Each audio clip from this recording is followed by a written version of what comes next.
So what is this blessing? ये आशीष क्या है फिर? Blessing is the divine ability of God which empowers you to prosper in every assignment that your Father gives you.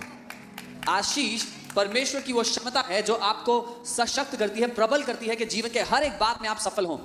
Amen.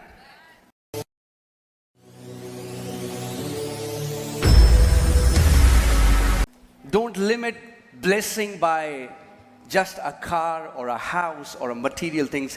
Blessing is a spiritual force. आशीष को केवल एक गाड़ी या एक घर तक सीमित ना रख दें. आशीष एक आत्मिक बल है. Blessing is a spiritual force that empowers you to walk in dominion. आशीष एक आत्मिक बल है जो आपको जय में जीने के लिए शक्ति देता है. You cannot fulfill your earthly assignment without being empowered by blessing. आप अपनी धरती पर जो आपका उद्देश्य है जीवन का, उसको पूरा नहीं कर सकते उस आशीष के सशक्तिकरण के बिना. Let's go to Genesis 1:26. उत्पत्ति 1:26 देखते हैं. Amen. Are you alive? क्या आप जीवित हैं? Amen. Amen. Then God said, तब परमेश्वर ने कहा, let us make man in our image according to our likeness. आओ हम मनुष्य को अपने स्वरूप और अपनी समानता में बनाते हैं. Let them have dominion over the fish of the sea, और उन्हें अधिकार देते हैं समुद्र की मछलियों पर, over the birds of the air, आकाश के पक्षियों पर, and over the cattle, और पशुओं पर, over all the earth, सारी पृथ्वी पर, and over every creeping things that creeps on the earth. और सब रेंगने वाले जंतुओं पर जो पृथ्वी पर रेंगते हैं. So right now God is not saying this to Adam, he is talking it to himself. अभी ये परमेश्वर आदम से नहीं कह रहा, वो अपने आप में बात कर रहा है. He's saying let us make man in our image, and this is my plan for mankind that they will walk in dominion. वो कहता है आओ हम मनुष्य को इस तरह से बनाएं ताकि वो पृथ्वी पर जय में प्रभुता में जिए. But in the next scripture he tells us how that is going to happen. लेकिन अगली ही आयत में वो हमें बताता है कि ये कैसे होगा. Let's see verse 28. 28वें आयत देखते हैं. Then God blessed them, तब परमेश्वर ने उन्हें आशीष दी, and God said to them. और परमेश्वर ने उनसे कहा. Before God spoke to them and gave them an assignment, before that God blessed them. इससे पहले कि परमेश्वर बोलता और उन्हें एक काम देता, परमेश्वर ने पहले उन्हें आशीष दी. Blessing comes before the assignment. आशीष आपके मकसद से पहले आती है. If you don't know the power of blessing, you will always struggle and never know why you are not able to walk in the fullness of your call. अगर आप आशीष की सामर्थ्य को नहीं जानते तो हमेशा इस संघर्ष में रहेंगे कि क्यों मैं अपने जीवन की बुलाहट की ओर नहीं जा रहा, उसको पूरा नहीं कर रहा. And God blessed them. और परमेश्वर ने उन्हें आशीष दी. He didn't keep the blessing in the future. परमेश्वर ने आशीष को भविष्य में नहीं रखा. He didn't say that I will bless you in installments. उसने ये नहीं कहा कि मैं किस्तों में तुम्हें आशीष दूंगा. God does not bless in installments. परमेश्वर किस्तों में आशीष नहीं देता. Amen. Amen. Before they could have done anything, इससे पहले कि वो कुछ भी कर सकते, God blessed them. परमेश्वर ने उन्हें आशीष दी. Because blessing is not a reward of your good behavior. Blessing is the empowerment so that you can walk and fulfill your call on this earth. क्योंकि परमेश्वर की आशीष आपके अच्छे व्यवहार का प्रतिफल नहीं है. आशीष परमेश्वर का बल है ताकि आप अपने मकसद को पूरा कर पाएं. Don't make it a reward. आशीष को आप एक फल मत बना लो. Blessing is your inheritance. आशीष आपकी विरासत है. It's not a reward. वो प्रतिफल नहीं है, It's your inheritance. वो आपकी विरासत है. Amen. Amen. And then what did God say? So God blessed them, और फिर परमेश्वर ने क्या कहा? and that God is declaring to them. परमेश्वर ने उन्हें आशीष दी. Now और फिर this is परमेश्वर what कह रहा है, blessing will do in your life. परमेश्वर की आशीष आपके जीवन में ये करेगी. Be fruitful and multiply. फलवंत हो जाओ और कई गुना बढ़ जाओ. Amen. आमेन. Be fruitful. फलवंत हो, That means to produce. इसका मतलब उपज लाना, That you will be fruitful. कि आप उपजाएंगे अपने जीवन in में, every area of your life. अपने जीवन के हर एक क्षेत्र में आप फल फलाएंगे। That's your Father's will for you. ये आपके पिता की इच्छा है, That's your Father's mandate for you. ये आपके पिता का मकसद है आपके लिए That you should be fruitful. कि आप फलवंत हों Amen? In every area. जीवन के हर That क्षेत्र में। means our relationships are fruitful. इसका मतलब हमारे रिश्ते फलवंत हैं, You are fruitful in your health. अपने स्वास्थ्य में आप अच्छे हैं, You are fruitful in the area where God has kept you. जहाँ परमेश्वर ने आपको रखा है आप वहाँ पे बढ़ रहे हैं। Amen? आमीन। It's not just limited to producing more babies. ये केवल ज्यादा बच्चे पैदा करने से संदर्भ नहीं, Although it's a great blessing and it is included in the package. हालांकि वो भी एक बड़ी आशीष है और इस पैकेज का हिस्सा है। Be fruitful and multiply. फलवंत हो और कई गुना बढ़ते जाओ। Multiplication, that means you are going to increase. कई गुना बढ़ोतरी मतलब आप जितने हैं उससे बढ़ जाएंगे। I declare in every area of my life, बोले मैं जीवन के हर एक क्षेत्र में कई गुना बढ़ जाऊंगा। fill the earth and subdue it. पृथ्वी को वश में कर लो, उसको अपने अधीन कर लो। That means you are in control. इसका मतलब आप नियंत्रण में हैं। Have you heard people say, "Oh, God is in control, brother"? क्या आपने सुना है लोग कहते हैं परमेश्वर नियंत्रण में है भाई? No, he's not. नहीं, नहीं है। He's in charge, but he made you to be in control. वो मालिक है पर उसने आपको नियंत्रण लेने के लिए दे दिया। He's in charge, वो मालिक है and in his sovereignty, और अपनी इच्छा के he अनुसार gave the control to you. उसने वो नियंत्रण आपको सौंप दिया है। Amen? आमीन। That's why he said, "Let them have dominion." इसीलिए उसने कहा कि उन्हें राज्य करने दो। He never said, "Let us have dominion." परमेश्वर ने ये नहीं कहा कि आओ हम राज्य करें। That means when God said, "Let them have dominion," he handed over the rulership to you. इसका मतलब जब परमेश्वर ने कहा कि उन्हें राज्य करने देते हैं तो राजस्व उसने आपको सौंप दिया। And God's will for you is that you would subdue anything that comes against you. Any evil work of the enemy, you will be above it and not below it. और आपकी जिंदगी के लिए परमेश्वर ये चाहता है कि कोई भी बुराई जो आपके विरोध में आए आप उस पर हावी हो जाएं, उसके वश में ना आए, आप उसको वश में कर लें। Amen? आमीन। So blessing is that divine ability or divine anointing which empowers you to prosper. आशीष वो अलौकिक क्षमता है या अभिषेक है जो आपको समृद्ध होने के लिए सशक्त करता है, बल देता है। Amen? आमीन। Let's go to Ephesians 1:3. इफिसियों 1:3 में चलते हैं। In the book of Ephesians chapter 1 verses 3, Apostle Paul says this to the church. इफिसियों 1:3 में पौलुस प्रेरित कलीसिया से ये कह रहे हैं। If you are in Christ, let me see your hand. अगर आप मसीह में हैं तो मैं आपका हाथ देखना चाहता हूँ। Okay? If you are in Christ, let me अगर show आप your मसीह hand. में हैं तो अपना Okay. हाथ उठाएं। So Apostle Paul says पौलुस प्रेरित कहते हैं that you know, we are blessed. Blessed be the God and Father of our Lord Jesus Christ, who has blessed us with every spiritual blessing in the heavenly places in Christ Jesus. पौलुस प्रेरित कहते हैं धन्य हो हमारा परमेश्वर प्रभु यीशु मसीह का पिता जिसने हमें हर प्रकार की आत्मिक आशीष स्वर्गीय स्थानों में दे दी है। Does the word say that he will bless you? क्या परमेश्वर का वचन कह रहा है कि वो हमें आशीष देगा? No. नहीं। The Bible says he has. That's past tense. That means he has already blessed you. Bible ये कह रही है कि वो दे चुका है, मतलब उसने पहले से ही दे दी है। Amen? आमीन। It's in front of you. आपके सामने है वचन। See the tense. किस काल में लिखी गई He है? has उसने blessed you. आपको आशीष दे दी है। But what has he blessed you with? लेकिन क्या आशीष दी है? With every or with all spiritual blessing in the heavenly places in Christ Jesus. हर एक आत्मिक आशीष उसने मसीह में आपको दे दी है। If God has already blessed you with all spiritual blessing, then how many blessings are left over that he has not given you? अगर परमेश्वर ने आपको पहले ही सारी आशीषें दे दी हैं तो कितनी बच गई हैं जो देना बाकी है? That means, hear this carefully, सुनिए, God cannot bless you more. परमेश्वर आपको और आशीष नहीं दे सकता। Are you guys with me? मेरे साथ हो। God cannot bless you more. परमेश्वर आपको और आशीष नहीं दे सकता। If you are praying, oh God, when will you bless me? अगर आप प्रार्थना कर रहे हो, प्रभु जी मुझे कब आशीष दोगे? That's a prayer of ignorance. ये अज्ञानता की प्रार्थना है।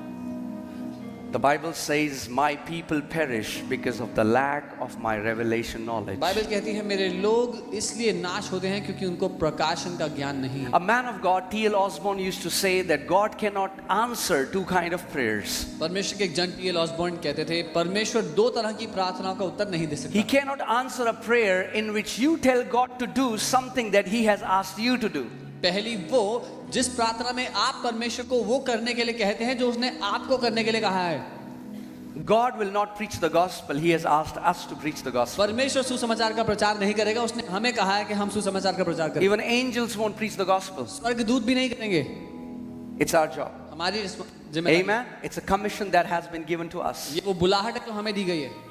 And the second thing is, दूसरी बात, God cannot give you परमेश्वर आपको वो नहीं दे सकता which He has already given you. जो उसने पहले ही आपको दे दिया। How can God answer a prayer in which you're asking Him something that He has already given you? परमेश्वर किस तरह से उस प्रार्थना का उत्तर दे जिसमें आप वो मांग रहे हैं जो वो पहले ही आपको दे चुका है।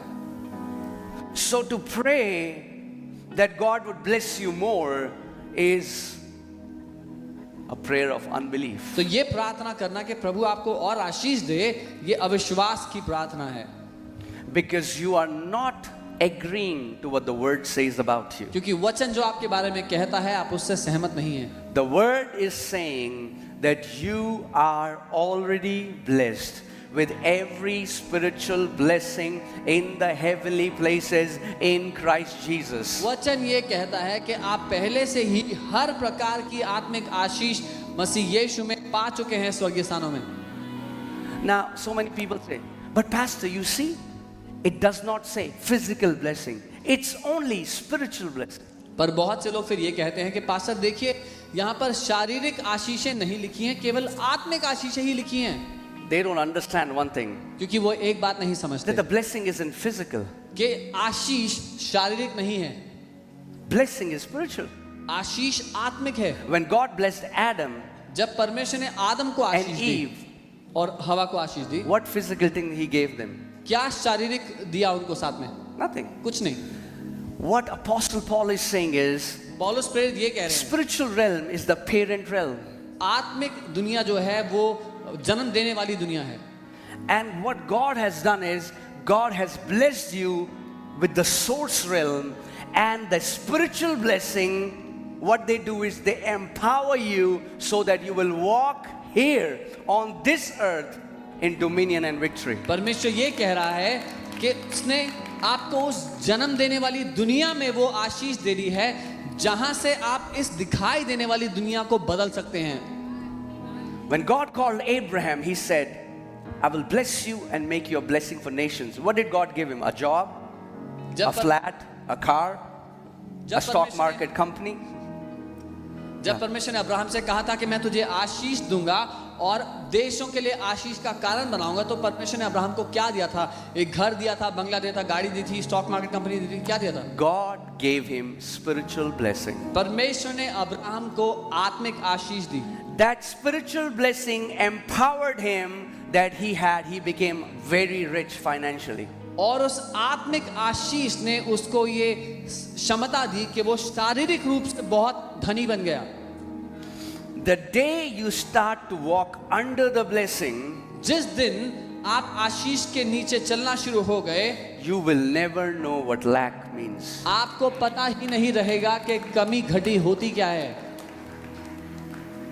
Amen.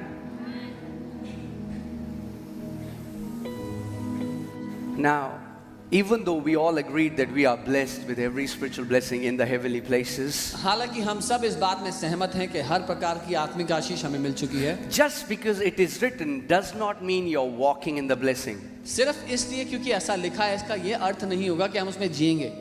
Just because God has given it to you does not mean that you have received it. सिर्फ इसलिए कि परमेश्वर ने वो आपको दे दिया इसका ये अर्थ नहीं कि आपने उसको ले लिया है। Okay, put Joshua 18, chapter 18, verses 2 and 3. I want to show you something. यहोशू 18 उसका 2 और 3 देखते हैं. Hallelujah. Praise God. Praise God. So Joshua calls the children of Israel, and Joshua says, but there remain among the children of Israel 7 tribes which had not yet received their inheritance. तो यहोशू इजरायलियों को बुलाता है और कहता है तुम में अभी भी 7 गोत्र हैं जिन्होंने अपना भाग अभी तक नहीं लिया है. Okay. There were 7 tribes out of 12 which had not received their inheritance. 12 में से 7 गोत्र थे जिनको अभी भी उनकी विरासत नहीं मिली थी. The sad thing is there are many born again believers who have not received their inheritance in Christ. दुख की बात यह है कि बहुत से मसीह हैं जो उद्धार पाने के बावजूद मसीह में जो विरासत उनको दी गई है उसको नहीं लेते हैं. Let's see what Joshua says to the children of Israel. हम देखते हैं यहोशू क्या कहते हैं इजरायलियों Then से. Joshua said to the children of Israel, तब यहोशू ने इजरायलियों से कहा how long will you neglect to go कि कितनी देर तक तुम नजरअंदाज करते रहोगे and possess the land which the Lord God of your fathers will give you? कि जाओ और कब्जा कर लो उस भूमि पर जो तुम्हारा परमेश्वर तुम्हें देगा. लिखा है क्या? Now tell me one thing. एक बात बताओ. Joshua does not pray to God, God, why don't you give inheritance to these 7 tribes? यहोशू परमेश्वर से प्रार्थना नहीं करा परमेश्वर क्यों नहीं देते इन 7 गोत्रों को उनकी विरासत. Joshua speaks to those 7 tribes and he says, how long you will neglect and not possess what belongs to you? यहोशू उन 7 गोत्रों से बात करके कहता है कितनी देर तक तुम नजरअंदाज करोगे और कब्जा नहीं करोगे जो उसने दिया है. 5 tribes had possessed it, 7 had not. 5 गोत्र कब्जा कर चुके थे, 7 ने नहीं किया था. No blessing will fall on your lap. कोई आशीष आपकी गोद में आकर नहीं गिरेगी. What God freely gives by grace, you have to possess it by faith. जो परमेश्वर मुफ्त में अनुग्रह से देता है आपको वो विश्वास से ग्रहण करना पड़ता है. Amen. Joshua is saying, how long? यहोशू कह रहा है कितनी देर How long will you neglect? कितनी देर तक नजरअंदाज करोगे.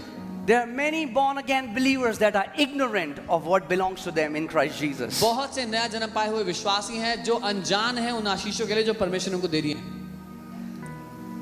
They have much more faith in curses rather than blessings. उनका कई ज्यादा भरोसा श्रापों पर है उस आशीष को छोड़ के जो परमेश्वर दे चुका है.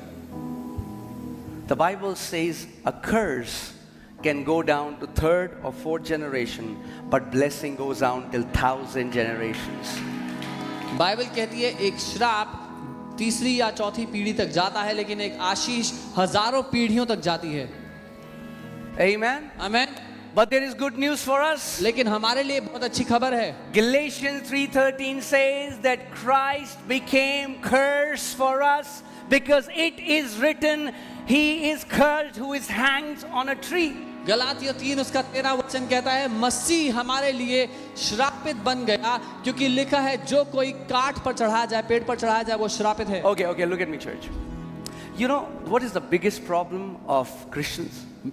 मसीहों की सबसे बड़ी दिक्कत क्या है पता है? They don't believe the written word. कि वो लिखित वचन पर भरोसा नहीं करते. We would rather believe a famous teaching, हम एक लोकप्रिय शिक्षा पर भरोसा कर लेंगे. or we will see that a famous preacher is preaching something. या देखेंगे एक बहुत लोकप्रिय प्रचारक आए हैं और वो कुछ बता रहे हैं. We will gulp it उसको खा लेंगे without checking what the scriptures say. बिना परखे हुए कि वचन उस बारे में क्या कहता है. Let's read it together, shall we? साथ में पढ़ सकते हैं हम. Okay.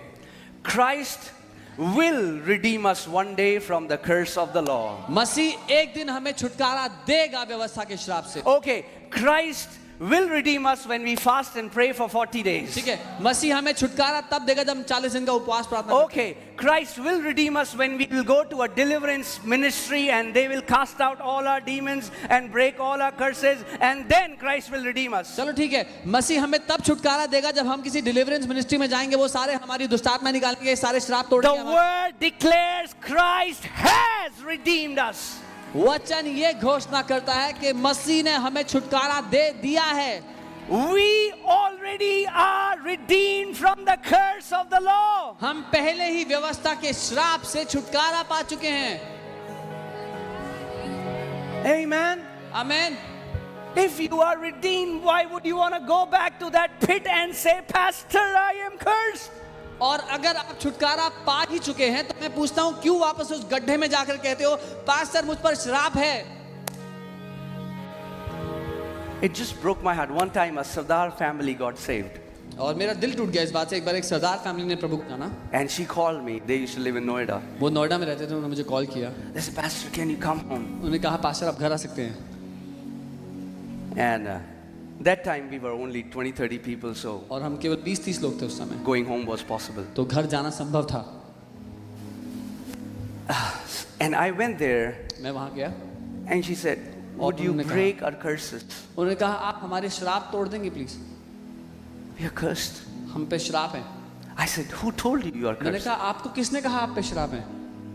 She said, no, we know we are cursed. उन्होंने कहा नहीं हमें पता है हम पे श्राप है। She was confident that she is cursed. उनको बहुत भरोसा था इस बात पे कि उन पे श्राप है। Like there are many believers, they are sure that they are cursed. जैसे बहुत से विश्वासी हैं उनको पक्का भरोसा है उन पे श्राप है।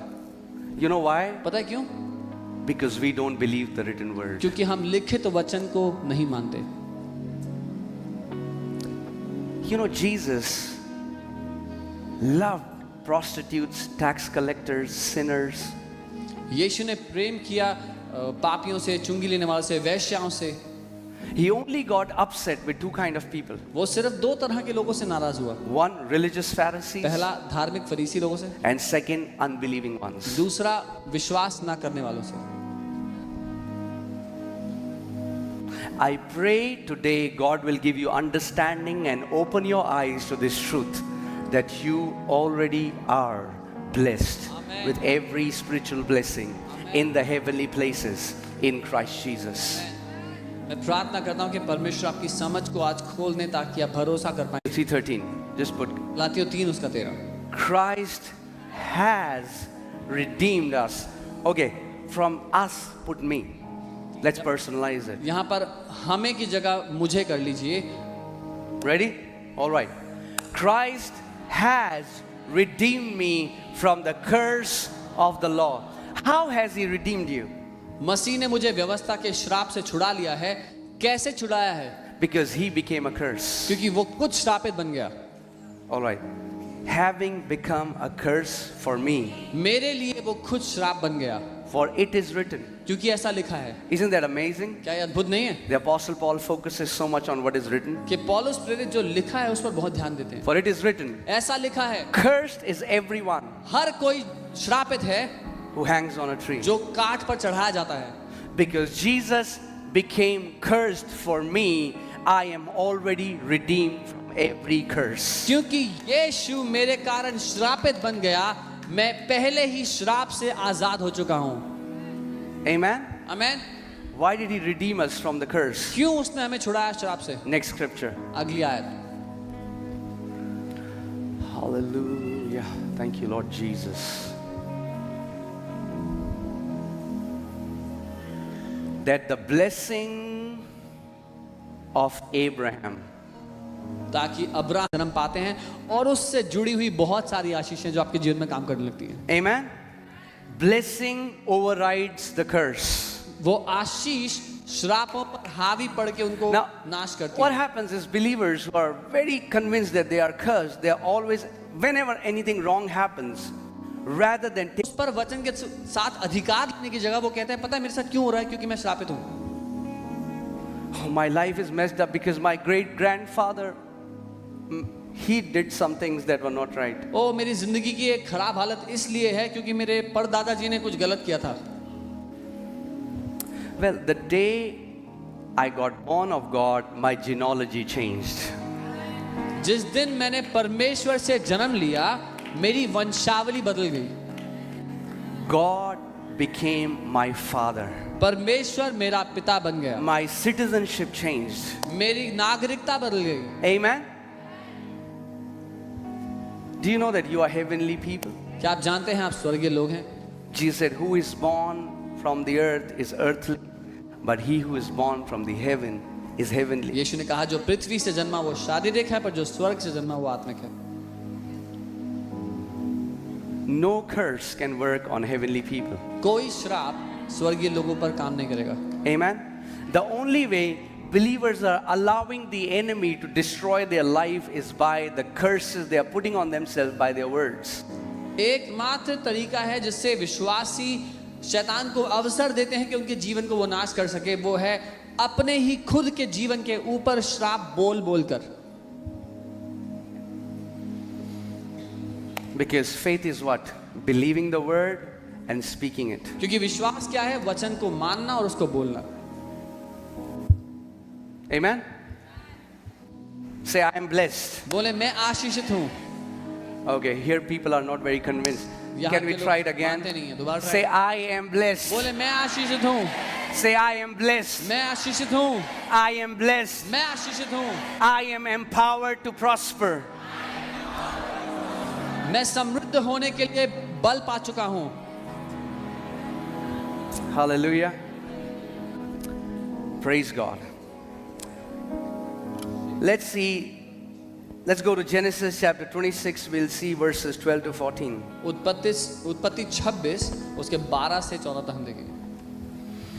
Then Isaac sowed in that land and reaped in the same year 100-fold. फिर इसहाक ने उस देश में बीज बोया और उसी साल 100 गुना फल पाया. And the Lord blessed him. और यहोवा ने उसको आशीष दी. What happened when the Lord blessed him? क्या हुआ जब यहोवा ने उसको आशीष दी? What happens when you come under the blessing? क्या होगा जब आप आशीष के नीचे आ जाओ? Next scripture. अगली आयत. The man began to prosper. वो मनुष्य सफल होने लगा. The man began to prosper. वो उन्नति करने लगा. I pray from today you will start to begin to prosper. आमेन. मैं प्रार्थना करता हूँ कि आज से आप उन्नति करना शुरू कर दे अपने जीवन. Amen. Amen. Amen. If you are not operating under the blessing, I pray that you will begin to prosper. अगर आप उन्नति के अधीन नहीं हैं तो मैं कहता हूँ आज से उन्नति करना शुरू कर दें. Not only he began to prosper, the Bible states, and he continued prospering until he became very prosperous. सिर्फ इतना ही नहीं लिखा कि उसने उन्नति की, वो उन्नति करना शुरू किया, उन्नति करता गया और तब तक उन्नति करता गया जब तक वो बहुत ज्यादा समृद्ध ना हो गया. Amen.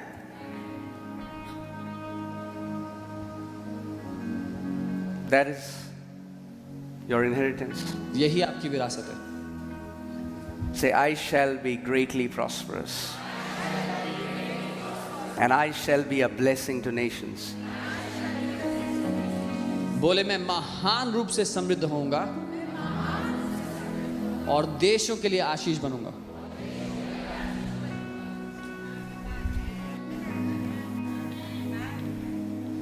Put Deuteronomy 8:18. व्यवस्था विवरण 8 उसका 18 देखें. Let's see what happens when this invisible force called blessing starts to work on your behalf. देखते हैं क्या होता है जब ये अदृश्य ताकत जिसको आशीष कहा गया है आपकी जिंदगी के ऊपर काम करना शुरू करे. Are you ready? तैयार है? All right. And you shall remember the Lord your God, और तुम अपने परमेश्वर यहोवा को याद करोगे, for it is He क्योंकि वही है who gives you the power to get wealth. जो तुम्हें समृद्ध होने की ताकत देता है. For it is He क्योंकि who वही gives है, you the power to get wealth, वही है जो आपको धनवान होने की ताकत देता है, that He may establish His covenant ताकि वो अपनी वाचा को स्थापित कर पाए that He swore to your fathers. जो उसने आपको What was God's covenant? क्या थी परमेश्वर की वो वाचा? The covenant that God had was with Abraham. God said, I will bless you and make you a blessing for the nations. वो वाचा परमेश्वर ने अब्राहम को दी थी और कहा था मैं तुझे आशीष दूंगा और देशों के लिए आशीष का कारण बना दूंगा. You know, recently somebody was telling us, oh, FOLJ, it's a place where rich people come. कोई कह रहा था FOLJ तो वो जगह है. Listen. Oh, listen. हाल ही में कोई कह रहा था FOLJ वो जगह है जहाँ अमीर लोग आते हैं. सुनिए. Yeah. There's nothing amazing about being rich if you're not living for Him. अमीर होने में कुछ बढ़िया नहीं है अगर आप परमेश्वर के लिए नहीं जीते तो. Amen.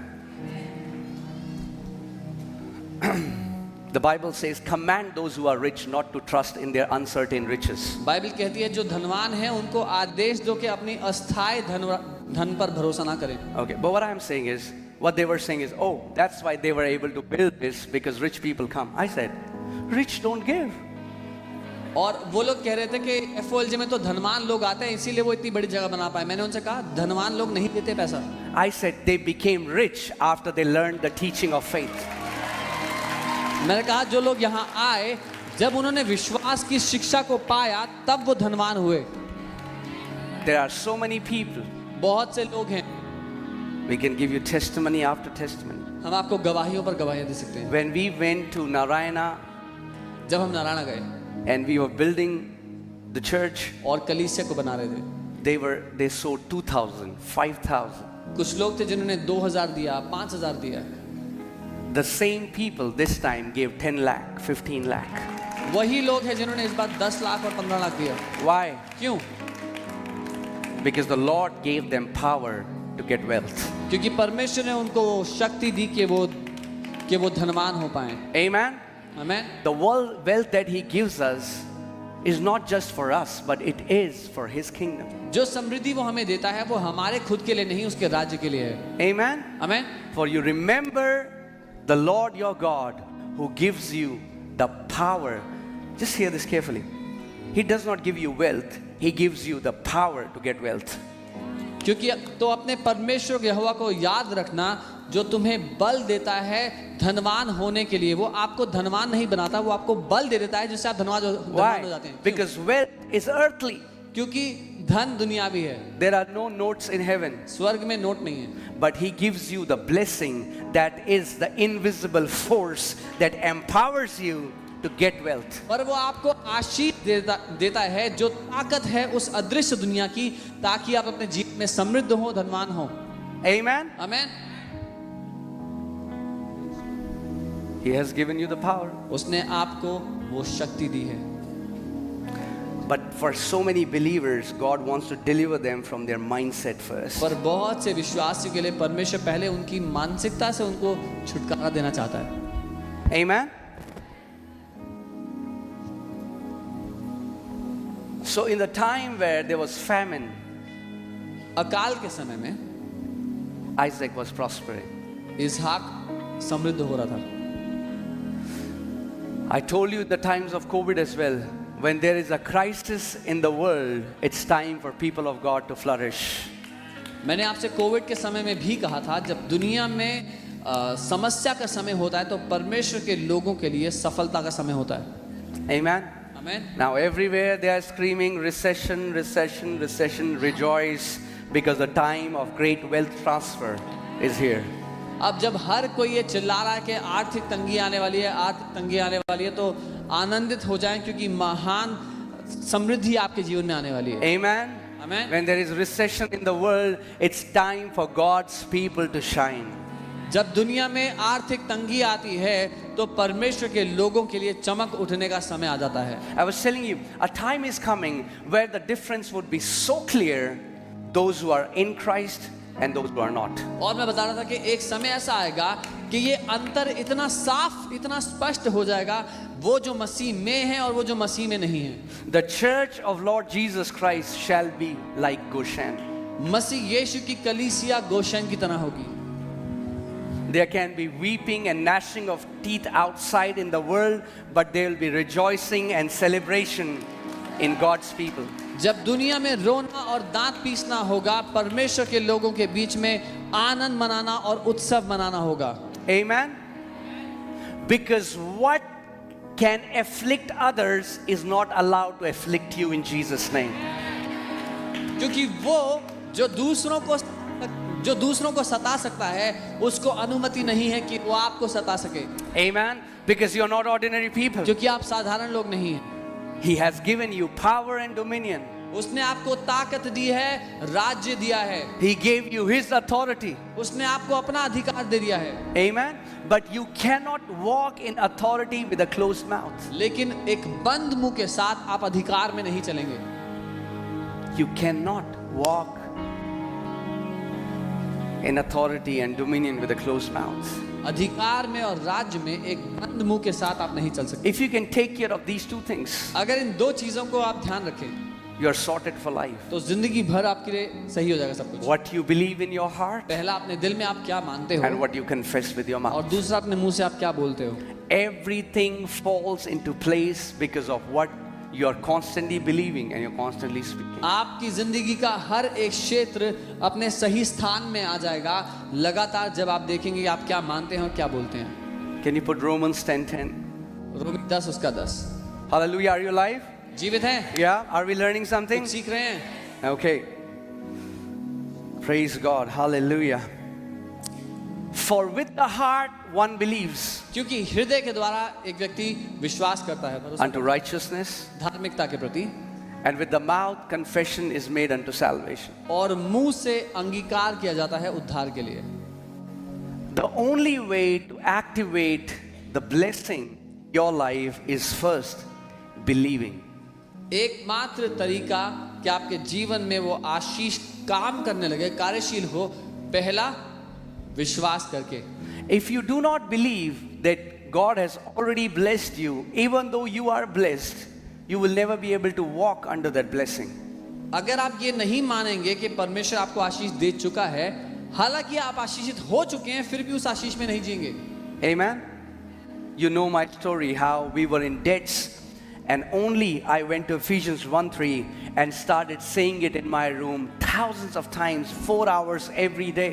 आप मेरी कहानी को जानते हैं कैसे हम इतने कर्जों के अधीन थे। मैं अपने कमरे में गया और इफिसियों 1:3 हजारों दफा अपने कमरे में मैं बोलने लगा। Because the more you confess the word, the better faith image will be in your heart. क्योंकि जितना ज्यादा आप वचन की घोषणा करोगे, उतनी बेहतर तस्वीर आपके दिल में विश्वास से बन जाएगी। Amen. Amen. I kept, the bank people are calling us, bank के लोग कॉल कर रहे थे, but I kept saying, पर मैं बोलता रहा, blessed be the God and Father of my Lord Jesus Christ, धन्य है मेरा परमेश्वर और प्रभु यीशु मसीह का पिता, who has blessed me with every spiritual blessing in the heavenly places in Christ Jesus. जिसने मुझे हर एक आत्मिक आशीष से आशीष दी है मसीह यीशु में। I kept saying, मैं I बोलता kept रहा, saying, बोलता I रहा, kept मैं saying बोलता to a रहा। point उस- where my heart started to believe I am blessed, even though there was nothing in my bank account. उस समय तक मैं बोलता चला गया जब तक मेरा दिल इस बात पर पूरी तरह विश्वास करने ना लग गया कि मैं आशीषित हूं, हालांकि मेरा बैंक अकाउंट वो नहीं बोल रहा था। Amen? Because wealth is not blessing. Wealth is a part of the manifestation of blessing. क्योंकि धन संपत्ति आशीष नहीं है, धन संपत्ति उस आशीष का सबूत है, प्रकटीकरण है। Just because somebody drives a nice car and lives in a big house does not mean they are blessed. Sometimes they are the most miserable people. सिर्फ इसलिए कि कोई बहुत अच्छी गाड़ी चलाता है और अच्छे घर में रहता है, इसका ये अर्थ नहीं कि वो बहुत आशीषित हैं। कई बार वो तो बहुत ही दयनीय दशा में है। You know, there is a saying एक कहावत है that he is so poor, this guy is so poor, all that he has is money. कि वो इंसान इतना गरीब है कि उसके पास सिर्फ पैसा ही है। There are many poor people who have a lot of money. बहुत से गरीब लोग हैं जिनके पास सिर्फ पैसा ही है। They are very poor in God's eyes परमेश्वर की नजर में वो बहुत गरीब हैं, because they only live for themselves. क्योंकि वो सिर्फ अपने लिए जीते हैं। A poor man only lives for himself. एक A गरीब generous man, a man who is blessed, is a blessing for others. एक गरीब आदमी सिर्फ अपने लिए ही जीता है, लेकिन एक आशीषित व्यक्ति, एक उदार व्यक्ति दूसरों के लिए जीता है। Amen? Amen. So, when I kept confessing the word, what happened? My heart started to believe I am blessed. जब मैं वचन की घोषणा करता रहा, क्या हुआ? मेरे दिल ने इस बात को मानना शुरू कर दिया कि मैं आशीषित हूँ। And one day I went to my wife and I said, Monu, I said, what will we do with all the crores of rupee that we have? और एक दिन पास ने अपनी पत्नी पास मोनिका से कहा कि हम क्या करेंगे उन करोड़ों रुपयों का जो हमारे पास हैं? How much I had in my account? कितने थे मेरे अकाउंट में? Maybe few hundreds. कुछ 100 होंगे। Faith sees what natural eyes cannot see. विश्वास देख लेता है जो शारीरिक आंखें ना देख पाएं। Amen? And she said, we are going to build the house of the Lord. उन्होंने कहा हम परमेश्वर का घर बनाएंगे, And this is in front of you. और ये आपके सामने है। Without any dollar, without any foreign support, the Lord empowered the people of FOLJ Church that we have, by His blessing, build this house. बिना किसी dollar के, बिना किसी बाहरी देश की सपोर्ट के परमेश्वर ने FOLJ के लोगों को सशक्त किया कि हम परमेश्वर के लिए घर बना सकें। Amen. आमीन। The Lord